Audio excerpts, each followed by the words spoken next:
goditjet që ka pësuar Irani, flota ishte pothuajse shkatëruar. Janë rreth 50 anije të mbytura nga flota amerikane.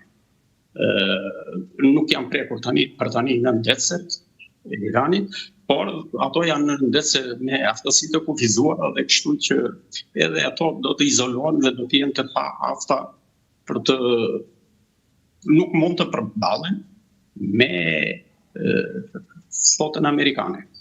Vetmja gjë që ka në dorë Irani, që mund të zgjasë një farë kohë luftën, do të jetë presioni ekonomik me anë të burimeve të naftës dhe mbajtja në kontroll e ngushtisës së Hormuzit, ku kalojnë rreth 20% të trafikut ndërkombëtar të karburanteve. Kjo i jep mundësinë Iranit që të vazhdojë një farë kohe, por në anën strategjike Irani është praktikisht i mbaruar në këtë drejtim. Sado që mund të provokojë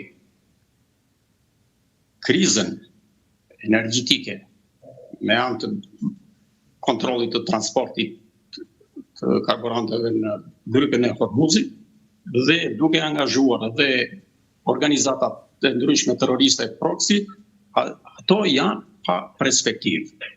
Irani nuk ka rrugë tjetër përveç perspektivës për një paqe të ndershme, serioze për të shpëtuar vendin, për të shpëtuar popullin nga kriza totale ku është futur. Nuk ka perspektivë tjetër. Aleatët që mendon se mund të ketë Irani, duke patur parasysh aleatët e mëdhenj, si Rusia dhe Kina, nuk janë fare të interesuara të hynë në përkrahje direkte për Iranin, ata mund të ndikojnë indirekt me furnizime materialesh të ndryshme, vendesh të para, qoftë dhe armatime ose teknologji, po vetëm kaq. Apo informacione të formave të ndryshme që mund t'i duhen Iranit si palë ndërluftuese. Po ashtu dhe Kina që pavarësisht e ka ndihmuar vazhdimisht sidomos në pasurimin e uranit dhe aty praktikisht punojnë edhe specialistë kines, jo vetëm në uzinat e pasurimit të Iranit, të uranit, por edhe në këto teknologjinë e arsenalit raketor. Megjithatë, Kina nuk ka ndërmend që të angazhohet në një luftë serioze për interesat e Iranit. Pavarësisht që lufta ndërmjet Iranit dhe Amerikës është në fakt një luftë ndërmjet Amerikës edhe Kinës. Sepse Irani shitohet qoftë nga Amerika, qoftë nga Evropa si pararojë e ekspansionit kines ekonomik e politik e ushtarak në drejtim të Azisë Perëndimore dhe në perspektivë kuptohet të Evropës. Kështu që duke qenë kjo pararojë, kjo do të frenohet aty. Dhe do të ngelet një zgjidhje, sido që të vijë problemi, do të jetë një zgjidhje në tryezën e bisedimeve. Qoftë aleatët e Iranit, qoftë aleatët e Amerikës, do të direkt dhe indirekt janë të interesuar për të mbyllur konfliktin, për mos asnjëtur shumë dhe të kthehen në tryezën e bisedimeve. Këtu është angazhuar dhe ka lëvizur edhe OKB-ja, megjithëse në fillim u tregua jashtëzakonisht indiferente. Pastaj Rusia, Kina, Turqia janë të interesuar që ky konflikt të kufizohet. Konflikti doli nga kuadri i një lufte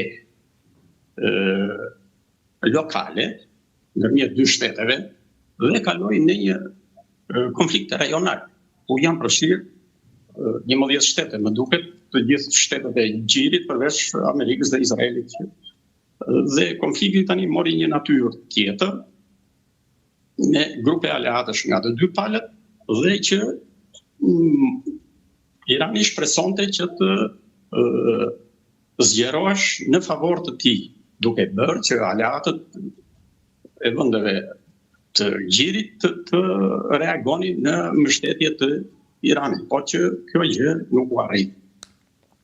Irani ka ndërhyrë dhe duke bërë provokacione të formave të ndryshme, qoftë me Azerbajxhanin, qoftë me 2 raste me Turqinë, ku 2 raketa janë lëshuar në drejtim të Turqisë, që kanë kaluar mbi sipërfaqe, mbi territorin e Turqisë, por janë eliminuar.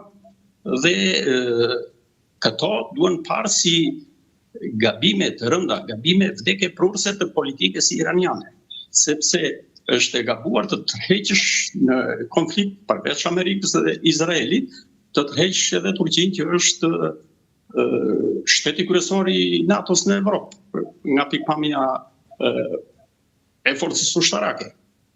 Është krahu juglindor i NATO-s, është aleati më i fuqishëm pas Amerikës, vjen Turqia. Dhe tërheqja e Turqisë në një konflikt të tillë nuk intereson fare Iranit. Pra është një gabim shumë i madh, gabim vdekje prurës për Iranin, që provokon grindje me Turqinë.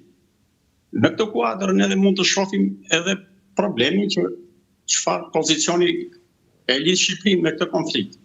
Ne hëpërhë nuk na lidh asnjë konflikt me Iranin, sepse njëherë jemi shumë larg, e para jemi mbi 2000 km si distancë. Marrëdhënie që kemi me Iranin, ne kemi vetëm një grup të opozitarësh që kemi në Shqipëri, që bëhen rreth 3000 veta, një opozit e parëndësishme, e vogël, me shumë fraksione brenda, kryesisht mizotrojnë ata me pikpamje fetare, domethënë nuk ka ndonjë përplasje të veçantë midis Shqipërisë dhe Specifikisht kjo ishte pyetja ime kundrejt jush nderuara. Shqipëria rrezikon ndaj kësaj lufte? Absolutisht jo. Shqipëria nuk rrezikon, sepse në radhë të parë ne jemi një shtet antar i NATO-s. Dhe në qoftë se Irani bën një gabim tjetër, tërheq ose godit një antar të NATO-s, atëherë sipas nenit 45 të konventës së NATO-s, atëherë të gjithë vendet e NATO-s do pozicionohen në mbrojtje të antarit që preket. Kështu që do ishte prap një gabim vdekje prurës ngacmimi i Shqipërisë duke qenë në antar i NATO-s. Domethënë nga pikpamja politike dhe ushtarake është një gaf shumë e madhe që ndoshta ata nuk duhet të arrijnë deri në këtë shkallë, që të bëjnë gafa të kësaj natyre, se e kanë për të keqen e tyre, jo për të keqen tonë. Në radhë të parë. Në radhë të dytë, mund të bëjnë këtë luftën hibride në forma të ndryshme, duke shfrytzuar spionazhin elektronik, kibernetik, ndërhyrje të ndryshme, të cilat në fund të fundit edhe këto kanë natyrë provokative, po nuk sjellin as në një dëm të konsiderueshëm në vendin tonë. Domethënë mund të bëhen ndërhyrje të tilla provokative për të nxitur opinione dhe sherre në fund fundit të panevojshme.